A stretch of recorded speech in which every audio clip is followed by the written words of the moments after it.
Hola de nuevo, yo soy Pamela Rus y esto es un episodio más de Vida Saludable de Jóvenes en TV, donde todos queremos activar tu mejor versión. Bienvenidos. Yo soy el doctor Adrián Soto y me da mucho gusto estar con ustedes de nuevo. En este programa trataremos sobre un tema que le preocupa a mucha gente, las grasas. Y como con cualquier otro tipo de nutriente, no solo no es peligroso consumirlas, de hecho, son excelentes para nuestra salud, siempre y cuando se consuma de fuentes saludables y en cantidades adecuadas. El tema de hoy causa mucha confusión y está lleno de creencias y falsedades. Para resolver esto tendremos entrevistas con expertos, cápsulas y mucha información útil para que aprendas a consumir grasas, pero de la manera más saludable. Comenzamos. Las grasas son esenciales para la vida. Las membranas de absolutamente todas las células están hechas con grasas. Los cables con los que se comunican nuestras neuronas, algunas hormonas y muchísimas sustancias necesarias para nuestro cuerpo también están hechas con grasas. Sin embargo, debido a su alto contenido energético y a que existen muchos alimentos ricos en grasas malos para la salud, mucha gente les tiene miedo o creen que hacen daño. Esto es falso. Las grasas no son ni buenas ni malas en sí mismas. Como con todo lo demás, hay versiones buenas y versiones malas para nuestro organismo. Muchas comunidades humanas han llevado dietas altas en grasa por muchísimos años sin que esto haya representado un problema para su salud. Vamos a ver una cápsula al respecto. Se les denomina Inuit a las culturas originarias de la región ártica del norte del continente americano, especialmente a las que habitan en la región de Alaska y Groenlandia. Anteriormente, los Inuit eran conocidos como esquimales, la palabra con la que ellos mismos se definen. Inuit significa la gente. Por su situación geográfica, la cocina tradicional Inuit consiste especialmente en platillos cocinados con productos marinos, pescados, mariscos y mucha grasa que obtienen de la caza de focas. Desde la década de los 70 del siglo pasado, se ha estudiado la dieta Inuit, dado el efecto preventivo que generan en su población el consumo de grasas marinas sobre enfermedades cardiovasculares como trombosis y arteriosclerosis. Según reportes del Centro de Atención Primaria de Salud de Nuuk, en Groenlandia, la comunidad Inuit presenta una baja incidencia de cardiopatía isquémica. Según un muestreo de análisis hepáticos y autopsias de rutina, la población Inuit muestra alta concentración de ácidos grasos, monoinsaturados y poliinsaturados omega 3 en el tejido adiposo, al mismo tiempo que muy pocas lesiones en las arterias coronarias y, por lo tanto, niveles normales de presión sanguínea. Estos factores mantienen a los Inuit lejos de padecimientos como la hipertensión. La comida tradicional Inuit es ejemplo de cómo altos niveles de ácidos grasos omega 3 pueden contrarrestar los efectos nocivos de una dieta alta en otro tipo de grasas, como las procesadas. En los 90s, la Escuela de Dietética y Nutrición Humana de la Universidad McGill en Montreal, Canadá, realizó un estudio en el que mostraba cómo la disminución del uso de alimentos tradicionales de la dieta Inuit frente a la cada vez mayor presencia de alimentos industrializados que aportan más calorías y grasas trans provocó problemas de salud en sus habitantes. Esto lleva a pensar que el gran problema para la salud es la ingesta indiscriminada de productos industrializados. Entonces, ¿qué es lo que hace que los pueblos inuit no tengan tantas enfermedades cardiovasculares como nosotros, aunque su consumo de grasa sea elevado? La respuesta está en el procesamiento al que someten los alimentos antes de consumirlos. Los alimentos industrializados suelen ser altos al mismo tiempo en grasas y en azúcar, y esta combinación casi no existe en la naturaleza. Además, durante su procesamiento, muchos de esos ácidos grasos se oxidan o cambian sus propiedades químicas. Aunque la dieta de los Inuit es muy alta en grasas, es muy baja en alimentos procesados. Vamos a platicar con la doctora Ivette Cruz para aprender más sobre esto. Estamos con Ivette Cruz, quien ha investigado el metabolismo de los lípidos en los mexicanos durante varios años. Ivette, bienvenida, muchas gracias por estar con nosotros. Muchas gracias por la amable invitación, es un honor.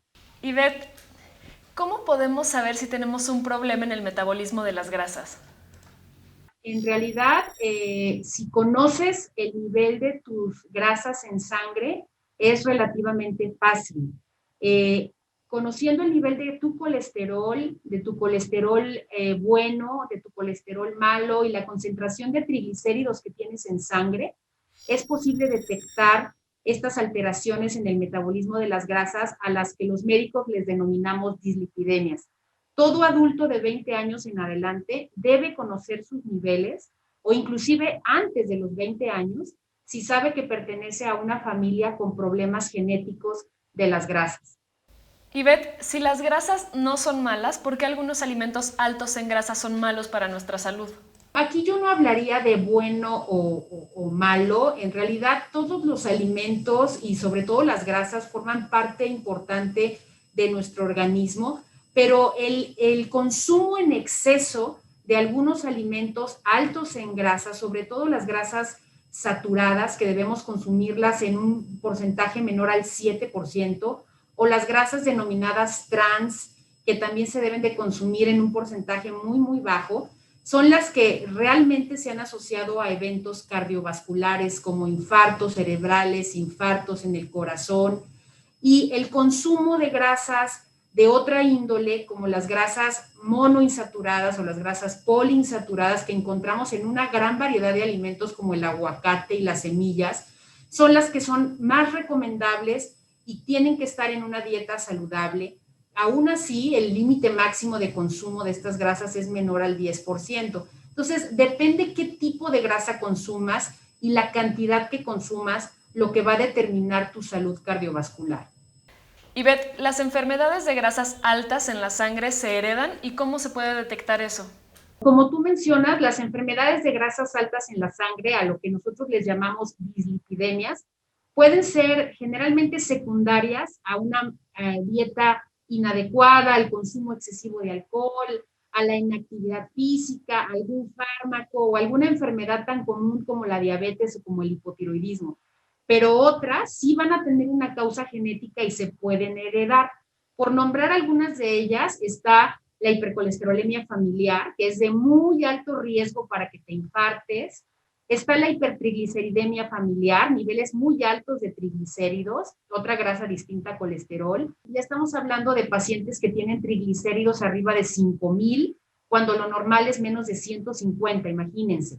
Entonces, todos estos son nombres médicos de enfermedades altas en grasa, tanto de colesterol como de triglicéridos. Creo que es importante mencionarles que estas enfermedades genéticas duran toda la vida, no se curan, solo se controlan y deben ser vigiladas por un especialista endocrinólogo. Ahora, ¿cómo se detectan? Bueno, a pesar de que les mencioné que son de origen predominantemente genético de herencia, el endocrinólogo las puede detectar tan solo con 3 elementos muy, muy sencillos. El primero, pues, es conociendo tu nivel de grasas en sangre y el nivel de grasas en sangre de tus familiares cercanos. Segundo, va a indagar cuáles son tus antecedentes cardiovasculares y también los de tu familia, conocer la historia familiar de antecedentes de infartos, de pancreatitis, de infartos en el corazón. Y finalmente el tercero es cuando te revise clínicamente en el consultorio. ¿Qué tan común es en México tener alguna enfermedad vinculada con grasas altas en la sangre? ¿Se puede hacer algo para controlarlo o prevenirlo desde la juventud? Fíjate que el 61% de toda la población mexicana tenemos niveles de colesterol bueno por debajo de los límites aconsejables, por debajo de 40 miligramos sobre decilitro. La población mexicana somos genéticamente susceptibles a tener alteraciones que bajan o mutaciones que bajan el colesterol bueno de nuestra sangre. Claro, existen otras causas como fumar o tener obesidad o sobrepeso que también te bajan tu colesterol bueno. En realidad, las dislipidemias o estas alteraciones en grasa son muy comunes en nuestra población y son la primera causa de infartos cerebrales y de infartos en el corazón, que además es prevenible y que es tratable. ¿Cómo? Pues finalmente acercándose a tu médico para que te pueda indicar un plan de alimentación saludable que te indique la cantidad de grasas específicas que tienes que comer, que sea una dieta con bajo consumo de sal y con bajo consumo también de azúcares simples, además de hacer actividad física. Creo que es la mejor manera de prevenir. Al igual que con los carbohidratos, las grasas son un grupo grande de moléculas y hay varias formas diferentes de agruparlas o clasificarlas. Las que realmente son peligrosas y por lo tanto debes conocer y evitar son las grasas trans. Dependiendo de la forma y la orientación de su estructura química, las grasas pueden ser cis o trans. Y nuestras células solo pueden metabolizar grasas en configuración cis. Por lo tanto, las que tienen configuración trans se pueden acumular por muchísimos años en tu cuerpo. Y bien, ¿qué alimentos tienen grasas trans? ¿Cómo los identificamos? ¿Cómo los evitamos? Vamos de nuevo con la doctora Ivette Cruz para aprender más al respecto. Continuamos con la doctora Ivette Cruz. Ivette, muchas gracias por seguir con nosotros. Al contrario, gracias, Pamela. ¿Cuál es el problema con las grasas trans? ¿Qué consecuencias tiene para nuestra salud consumirlas? La mayor parte de estas grasas son grasas que están en un estado natural líquido y que cuando pasan por procesos químicos se solidifican y ahí es donde empieza realmente el problema.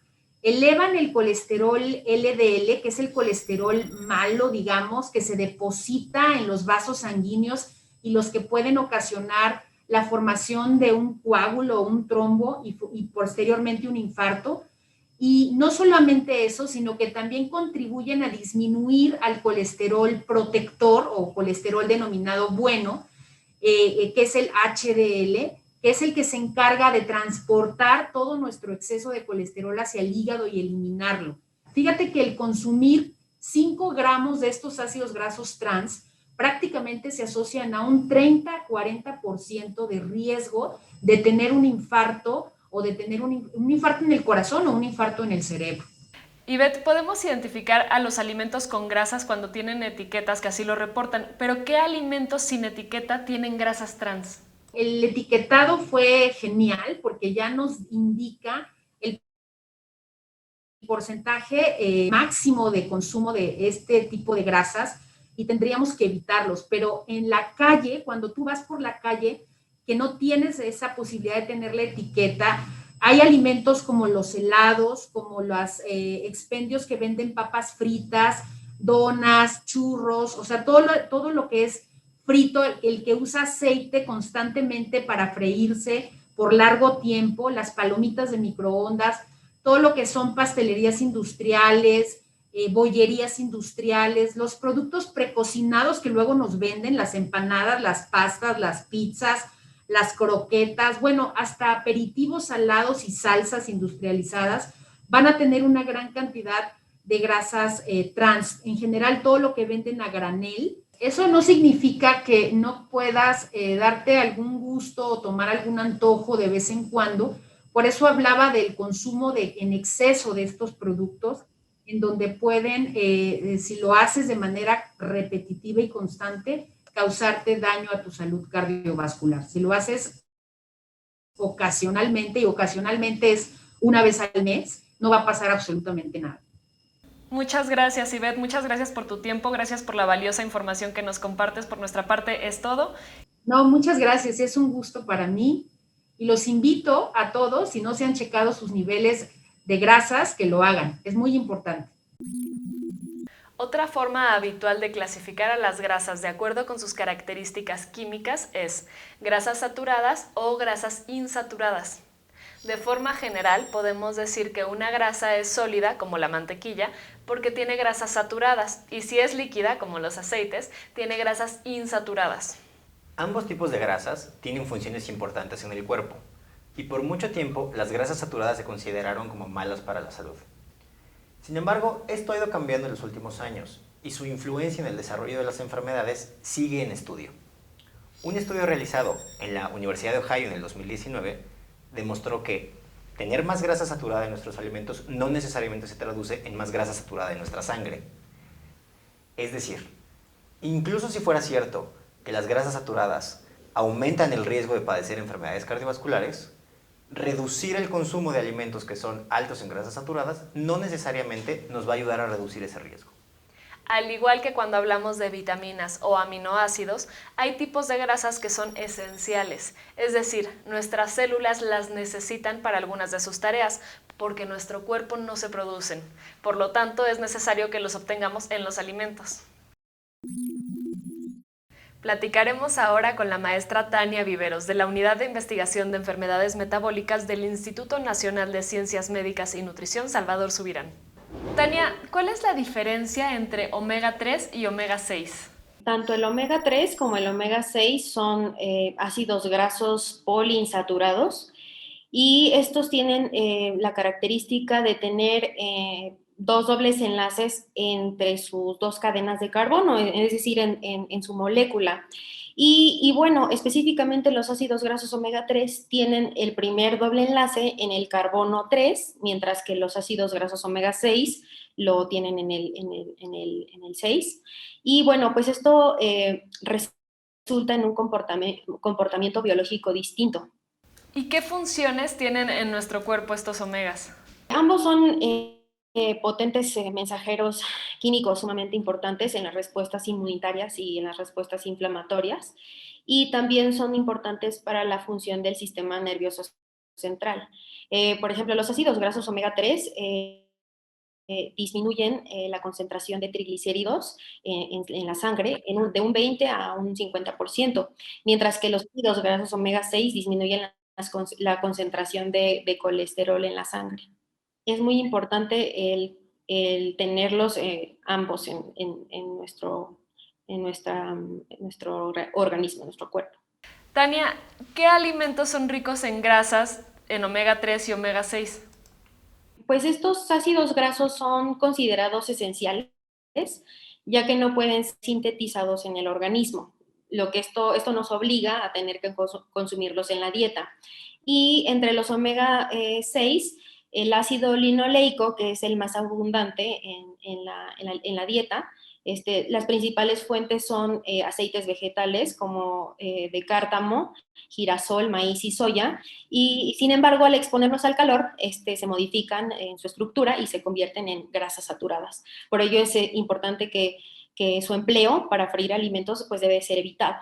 Y por otro lado, los ácidos grasos omega 3 son derivados del alfa-linoleico, el cual se encuentra en el aceite de soya, en el de linaza, en el de canola y nueces, así como también en pescados de aguas frías como el salmón y la trucha. Tania, ¿qué hay de los suplementos? ¿Son buenos y quién debe tomarlos? En cuanto a los omega 3, fíjate que para que podamos nosotros observar el efecto en la disminución de los triglicéridos, pues se requieren dosis altas de omega 3, ¿no? Más o menos más de 3 gramos al día. Y pues esto es difícil de consumir por medio de la dieta, ¿no? Es difícil que se alcance estas dosis que se requieren.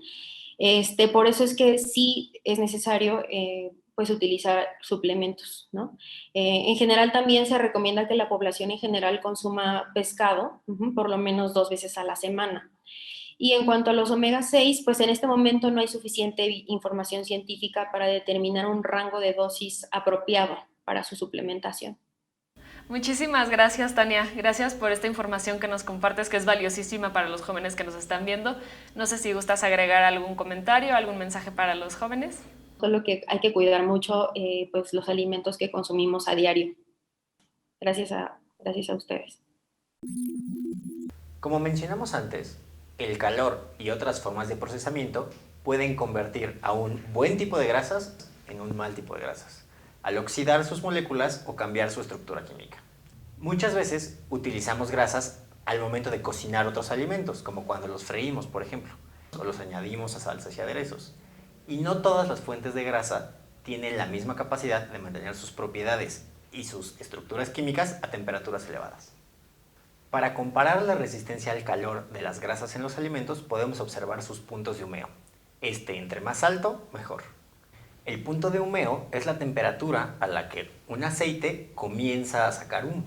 Con este experimento podemos comprobar cómo el aceite de girasol empieza a humear a una temperatura más baja que, por ejemplo, el aceite de oliva.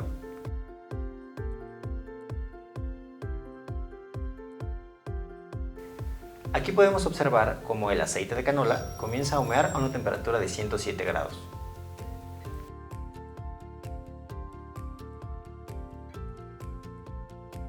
La manteca tiene su punto de humeo a los 177 grados centígrados.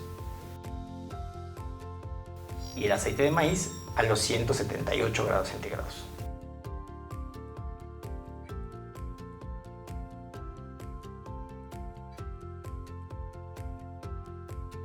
El aceite de aguacate a los 204 grados centígrados.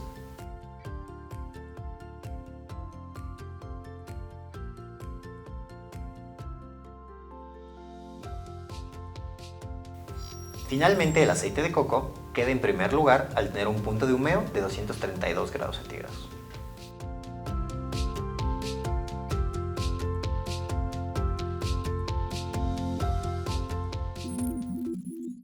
De cualquier forma, e independientemente del tipo de grasa que uses para cocinar, recuerda que reciclar el tipo de aceite que uses para cocinar siempre será mala idea. La mejor forma de consumir grasas siempre será la de los alimentos naturales y sin procesar, como el aguacate, el huevo, las nueces, las semillas y los pescados. Evitar por completo alimentos altos en grasas trans o alimentos que al mismo tiempo sean altos en sal y azúcar te ayudará a mantener la mejor versión de ti mismo. Hasta pronto. Aprender a comer es aprender a vivir. Dinos qué piensas, nos interesa escucharte y conocer tu opinión. Participa con Jóvenes en TV y haz este programa con nosotros. Hasta la próxima.